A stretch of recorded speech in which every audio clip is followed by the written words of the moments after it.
Welcome to Too Fond of Books. My name is Janelle and this is my Victober 2022 TBR. I love Victober. It is one of my favorite readathons here on BookTube. Victober is an entire month dedicated to reading Victorian literature. The hosts are Kate Howe, Katie from Books and Things, Marissa from Blatantly Bookish, Petra from Petra U, and Roz from Scallydangling About the Books. I am really excited to tell you what I am reading. So I'm going to go through the prompts and let you know what I'm reading for the prompts. I am also going to tell you about some of the nonfiction that I plan to read for the month connected to the Victorian era. I have a couple buddy reads that fit with the Victorian era and some Victorian era mysteries that I want to fit in as well. And so the whole month is going to be a celebration of the Victorian time period.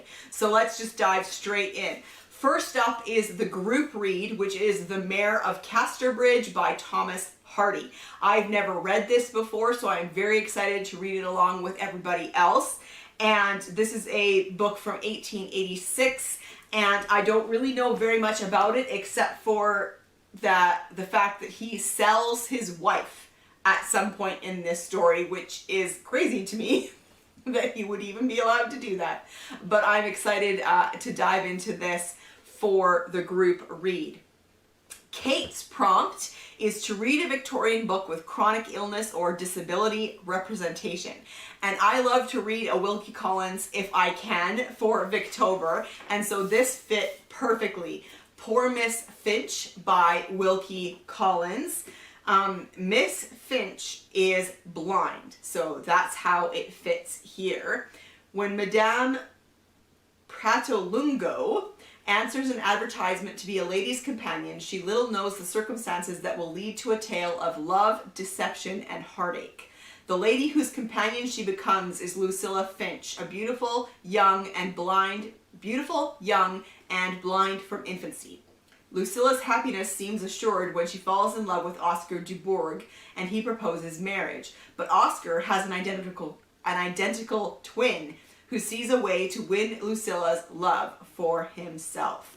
So I'm excited that I found a way to slip in some Wilke Collins for my Victober reading. Katie's prompt is to read a coming of age story, and so I am going to go with I've got a couple of options, and these are both available through Hoopla, which is great. The Moorland Cottage by Elizabeth Gaskell. This is one that I had never heard of before, and I believe this is one of Katie's recommendations. A touching portrait of a complicated family, Gaskell expertly confronts the mores and social problems faced by Victorian women while highlighting their strength and grace. And I believe that that's a shorter one, possibly a novella, I'm not entirely sure.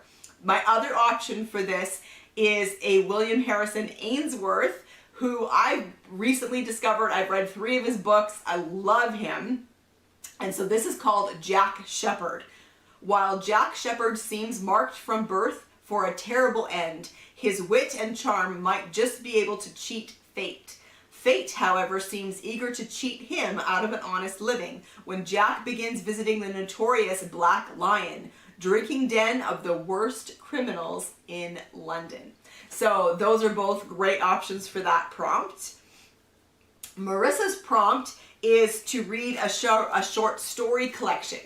And last year I started Gothic Tales by Elizabeth Gaskell, and I got that far and I never finished it. So I plan to finish that for this prompt. I still have to read in here Lois the Witch, The Crooked Branch, Curious If True, and The Grey Woman. So that's my plan for that prompt. Petra's prompt is to read a book and then watch its adaptation. And The Mayor of Casterbridge is available for me on BritBox. With Ciarán Hinds. So this works out perfectly. The group read is The Mayor of Casterbridge, and then I can watch the Ciarán Hinds adaptation on BritBox. So that worked out really well. Roz's prompt was to read some poetry. Now, I am not a big poetry person, but she gave a lot of recommendations, and these are all short poems. So I thought that I would read a few that she recommended. These are all ones that are available on the internet. So I'm going to read In a London Drawing Room by George Elliot, The Darkling Thrush by Thomas Hardy, and Dover Beach by Matthew Arnold. Now, there are a couple other Victorian books that I've been wanting to read for a long time. I doubt that I will get to them, but I'm gonna slip them in here anyway as possibilities. And the first one is In the Roar of the Sea by S. Baring Gould. This one takes place in Cornwall. Kate Howe loved this story. This has been sitting on my shelf for years and years and years, and I really do want to get around to this soon, so we'll see if I can fit it in. The other one is a new to me one that I had never heard of by this author, and this is Castle Eppstein by Alexandre Dumas. Let me know in the comment section if you've ever heard of this, because this is not one that I've ever heard of, by Alexandre Dumas, a novel of romance and horror. From the pen of one of history's most admired authors comes this lush, romantic novel of the haunting of a medieval castle. A prophecy of Merlin foretold that the Countess von Eppstein, who died Christmas Eve, would forever be only half dead. A lone hunter, lost in Germany's Taunus Mountains, discovers the truth of this legend when his sleep is interrupted by the specter haunting the castle's Red Chamber. The experience forces him to seek out the tale of how the last von Eppstein countess comes to haunt the neglected and crumbling Gothic castle, an appropriate symbol for a once proud family. He learns of the romance of two innocents and hears of the dashing of a young girl's dreams, the betrayal of a son by his father, and how a concealed identity led to a wife's tragic and a husband's ghastly death. Part love story in the romantic tradition, it is also a shocking Gothic horror tale of how the dead settle accounts with the unjust who live. So I'm very excited about this one. It was written in 1843, so I really hope that I can fit it in. I have a couple of buddy reads with Donna from Studio in the Library, or is it a different name now? I think it's still Studio in the Library. Anyway, Donna is one of my subscribers that I have done some buddy reads with in the past. I loved buddy reading with her, and so there are two books that would fit in. First is The Big Bow Mystery by Israel Zangwill. This is actually a Victorian story. It was written in 1892. The Big Bow Mystery is a masterpiece of the form, as compelling a story today as when it was first published. The author has produced a seminal crime novel, the original Locked Room Mystery. With a flair for storytelling and a literate style compatible to his contemporary Charles Dickens, Israel Zangwill concocts a heady satire of Victorian England, setting his scene in London's picturesque Bow district. His hero is the colourful retired police inspector Grodman, whose egotism and brilliance bear striking resemblance to that most famous 19th century fictional sleuth, Sherlock Holmes. So I'm really excited that I'm going to be buddy reading that one with Donna. We are also buddy reading The Lodger by Marie Belloc Lowndes. This is a first-class, highly acclaimed thriller that was first published in 1914. It is based on the grisly Jack the Ripper murders that occurred in Whitechapel, London 20 years before. So it's set in the Victorian time period as opposed to being written in the Victorian time period. But I'm very excited about that one as well. That is one that I am getting from Hoopla, so that's great. There are a couple of non-fiction books that I would like to read as well. The first is The Rise and Fall of the Victorian Servant by Pamela Horn. This was published in 1986, and it is exactly what it says. It's the story of the Victorian servant, and so yeah, I'm really excited. I also chose this one, I'm going to be honest, because it's not long. It is just 200 pages, So I should be able to get through that one. And another one that's been on my shelves for a while that I've been wanting to read is Murder by the Book by Claire Harmon. The crime that shocked Dickens' London. So this is a true crime set in the Victorian time period. Alison Weir says, I devoured it in one sitting and was at once enthralled and chilled. This is the fascinating story of a Victorian era murder that rocked literary London, leading Charles Dickens, William Thackeray, and Queen Victoria herself to wonder, can a novel kill? Early in the morning of May 6, 1840, on a highly respectable Mayfair street, a footman answered the door to a panic-stricken maid from a nearby home. Her elderly master, Lord William Russell, was lying in bed with his throat cut so deeply that the head was almost severed. The whole of London, from monarch to street urchins, was soon gripped by this crime's gory details and panicked by its significance. For behind the Russell murder was another story, the part played in the crime by the season's most sensational novel, Jack Sheppard, the saga of an unrepentant thief who escaped from justice time and again.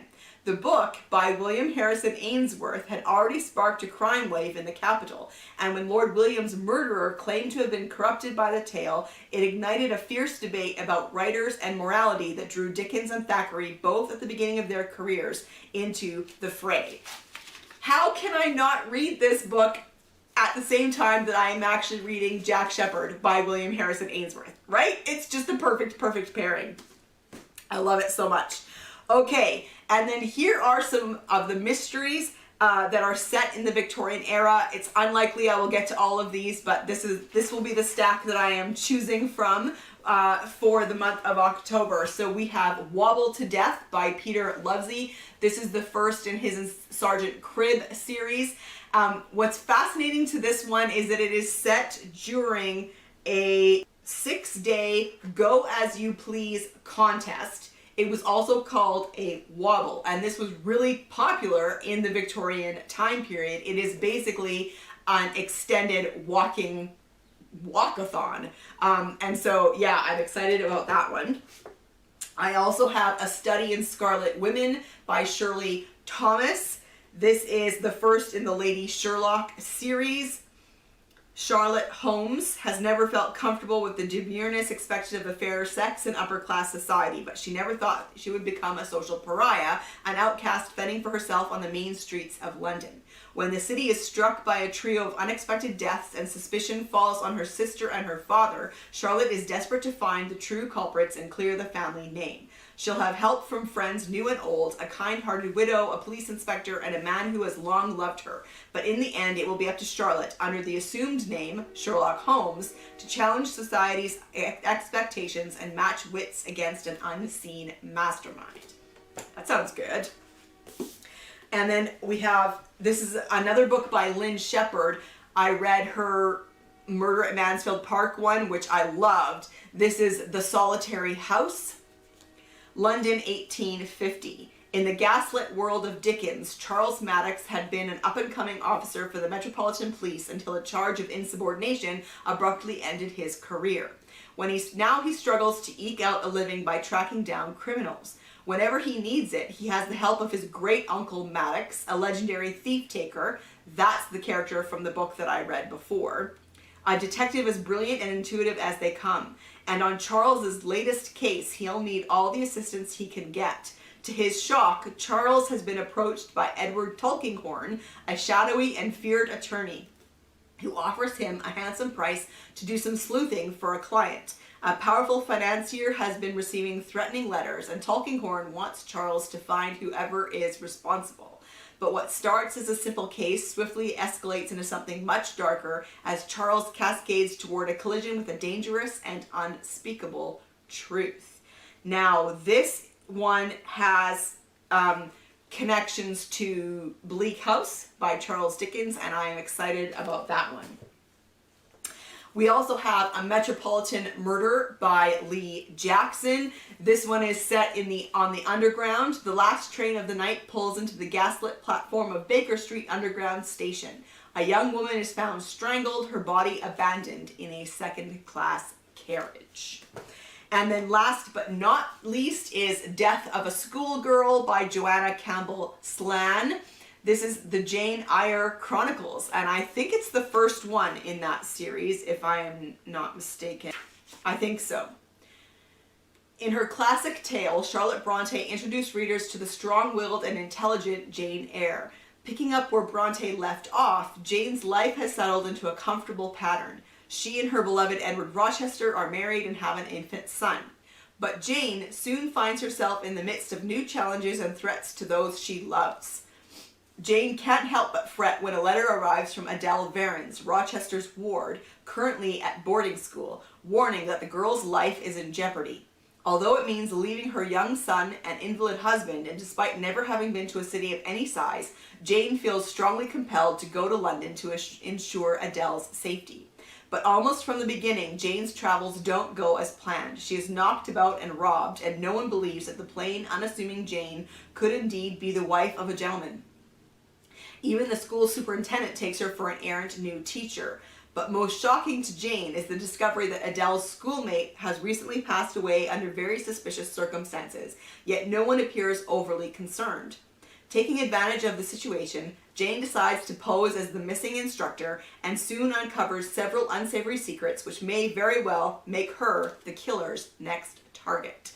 So there you have it. That is my to-be-read stack for Victober. I'm very excited. Let me know in the comment section down below if you've read any of these books. I would love to chat with you about them. Also, let me know if you're taking part in Victober, and if you don't have a channel, let me know some of the books that you plan to read for Victober, because I would love to know. And I will see you for another video soon. Bye.